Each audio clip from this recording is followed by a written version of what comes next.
So now I'd like to invite Mr. Samrat Moga. He is the president of Moga Energy. He's a visionary leader known for impactful investments in green energy. He has the decade-long experience and he spearheaded projects like Liku 1, 2, and A, adding 161 megawatt to Nepal's grid. Now, may I also request you to please honor the time? Thank you. Hello. Thank you, Mr. Honorable Chief Secretary, distinguished panelists, and the gentlemen in this room for having me today. Samrat Moga, 30, an engineer from New York. Many people have a reason to be fascinated with Nepal, some due to Mount Everest, some due to the beautiful valleys and the flowing rivers, and some due to the greenery. Mine comes from heritage. I was born to an Indian American father and a Nepali mother about some 30 years ago. I've been witnessing Nepal from my childhood and seeing the gap in development, the gap in the standard of living, coming here for a month out of the 12 in a year. So when I was 16, I found out about the possibilities in the energy sector in Nepal. Though I know this seems like a very young age, but this is true. I found out about the possibilities in the energy sector, and I went to college determined to become an engineer in the renewable space. Because I could see myself coming back here and hopefully generating a few megawatts of electricity. And that's what happened. In 2016, I formed Moga Energy right after graduating when I was 22. And I came to Nepal to understand what the market was like, what the investments here were like. And through our local partners, MV Lugar Group, we decided in 2018 to invest into Liku 1, Liku 2, and Liku A hydroelectric projects. We have come a long way since then.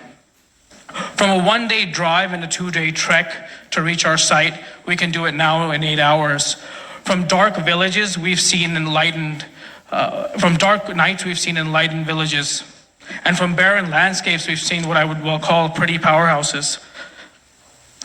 We have just commissioned our last project of Liku 177. Now we have 161.4 megawatts of commissioned energy assets connected to the Nepalese grid. While building our projects from day one, we've always had an approach of being different. We've used the best consultants in the industry.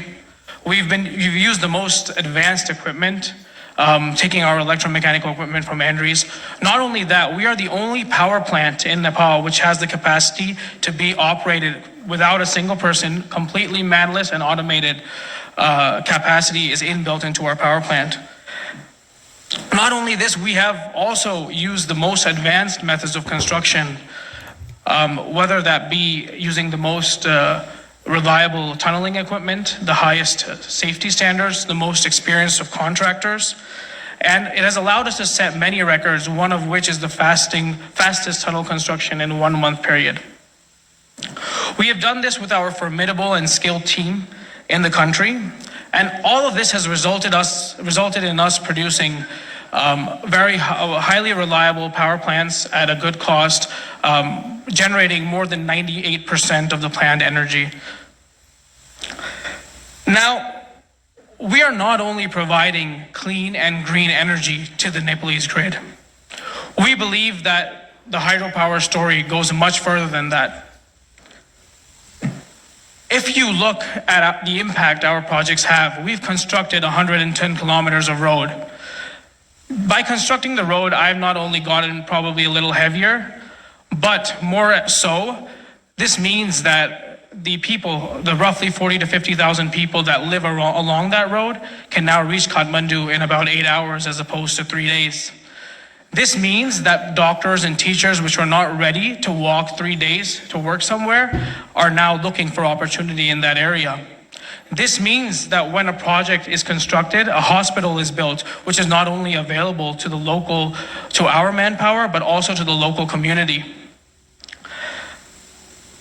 Not only does this help in emergency, but this directly affects the cost of living. Prior to this, a person would have to walk 2 days to get a bag of rice. Now it's available at their local shop. Furthermore, due to the construction of the projects, a local transmission line and a local grid is built much before the projects are commissioned. This brings light to every single household much before the light from our own powerhouses are produced.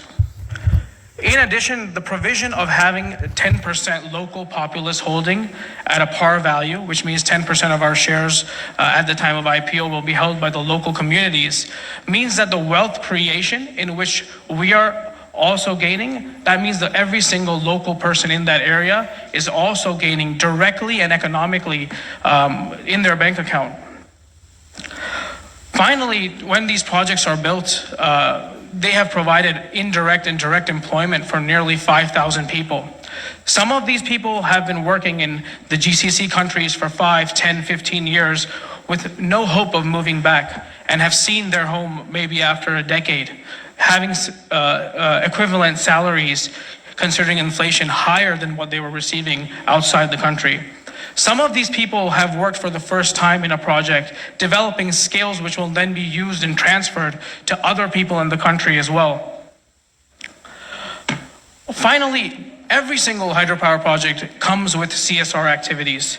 As per the current government mandate, 0.75% of the cost of any project should be used for CSR-related activities. What this means, if we look at the broader scheme of things, is that to develop 10,000 megawatts over the next 7 to 8 years, which is the government's plan, we need to have, that would induce a spending of almost $150 million on community support programs, and indirectly, 5 to 10% of every project's cost is infrastructure development. So that's $1.5 to $2 billion in infrastructure development, which is the type of impact for which grant aid money is required, which can happen through the private sector just through investment. There are always challenges when developing any type of project in the Hindu Kush, whether that is geological, whether that be technical, whether that be social. But the government has always stood with us in helping us overcome these issues, and the result of which are these commissioned assets. Without the government's support, without the local government support, and without the local people's support, it is absolutely impossible to do these projects. So I think by executing these projects, you can understand that what type of investment climate Nepal actually has to offer the world. Now, of course, we are very, very optimistic. I would go on to say we are very, very bullish about Nepal. With the continued support of the government and of our neighbors in our energy offtake, nothing can stop Nepal from becoming the green battery of Southeast Asia. Not only does Nepal have the ability to generate electricity, which is important, it also has the ability to store electricity because of its very topography. This could allow a green stabilizing force to the grids of our neighbors. And lastly, I would like to mention that with these assets now commissioned, Moga Energy is putting our money where our mouth is. We are launching a infrastructure fund and by the name of Moga Infrablocks Fund, and we are investing a further $100 million over the next 3 years into the renewable energy sector in Nepal. In addition to this, Moga Energy has done a tie-up with Tata Power through an FDI investment in Dugar Power, and we are looking at developing 100 megawatts of rooftop solar over the next 5 years so that everybody in the country, not just people next to the grid, have access to clean energy. In addition to this, we are also looking at using solar to balance the country's peak and off-peak load issues so that even in the winter, import requirement severely reduces from where it is currently. Very simply, our plan is very ambitious. We hope to produce 1,000 megawatts in the next 5 years. It's taken us about 8 to get to 161, but I think it's something that we can definitely achieve. And finally, we are also looking to bring this energy to every last consumer in the country. For that, we are working with Static to see how we could develop an EV charging network in the country. So these are only to demonstrate that if we can do it, as our friend from Unilever said, you can too. I would like to thank IBN for having me here today. I would also like to thank my mentor, specifically my grandfather, Mr. Motilal Dugar, for teaching me. And I would also like to thank the government of Nepal as well as the team of the IBN for inviting me here. I would like to end with an anecdote. Why do we do this at Moga? A friend of mine asked me a year ago, we were in Pokhara, you're gonna end up commissioning your last project. Why are you doing this? What's the purpose? What's the end goal? And I thought about it for just about a second and I said, I wish I see the mountains every day from Kathmandu. I used to come here when I was young and every single time, even in the monsoon, we would get to see the mountains every single day.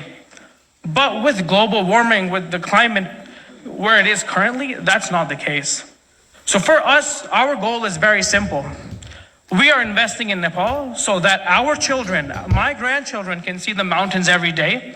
And we urge you to invest in Nepal so that your grandchildren could do the same. Thank you for having me here today and giving me the time to speak. Thank you, Samrat. Thank you very much for very insightful presentation. And thank you very much for highlighting all the successes that you have and all the support that you have been getting. And thank you very much for highlighting your plans also. So all the best for your plans, the future plans.